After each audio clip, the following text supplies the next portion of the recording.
pour ces ex-Koulouna transférés au centre pilote de Kanyamakasese.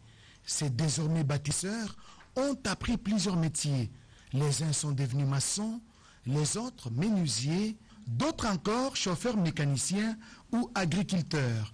Une façon de traduire en acte la vision du chef de l'État, Félix Antoine Tshisekedi Tshilombo, le peuple d'abord. Le commandant du service national, le général-major Jean-Pierre Kassongo Kabouik, s'est dit comblé.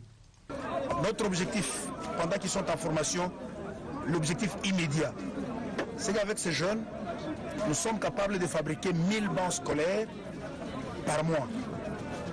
C'est avec le premier bataillon, pas avec l'ensemble du régiment qui est en formation. 1000 bancs. De 3 élèves chacun.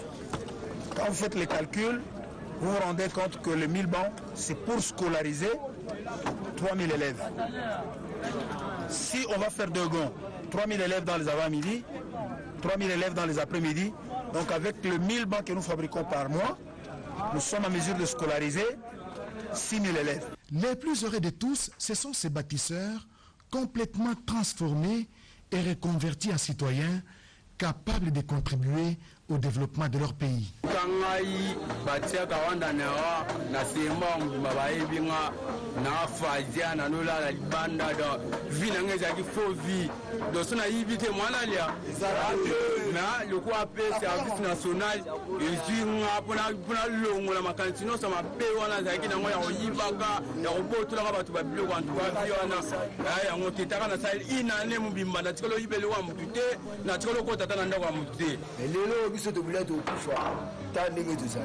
Au service national, la vision du chef de l'État, Félix Antoine Tshisekedi Tshilombo.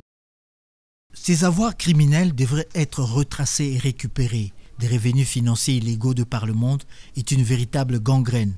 En RDC, les avoirs criminels plombent le développement et la volonté des pouvoirs publics. Cet atelier vient ainsi renforcer la coopération entre le service répressif et juridique compétent dans le domaine des enquêtes et du recouvrement des avoirs. La population se pose toujours la question de savoir à quoi servent toutes ces décisions judiciaires condamnant les criminels financiers si leurs avoirs ne sont pas récupérés. Donc désormais, comme nous avons dit, nous ferons de la récupération des avoirs ici de crimes financiers, notamment la corruption, le blanchiment et autres, notre cheval de bataille. Il ne suffit pas seulement de condamner, mais il faut aussi récupérer ces avoirs, parce pour que le criminel financier n'en profite pas. L'Office des Nations Unies contre le crime et la drogue apprécie le travail du titan abattu par la CNRF. Nous soulignons encore l'importance de la CNRF et d'une manière transversale. Nous faisons de la CNRF le point d'orgue de nos programmes parce qu'aujourd'hui il faut que le crime ne paie plus. C'est aussi une manière dissuasive de faire comprendre aux criminels que ça suffit.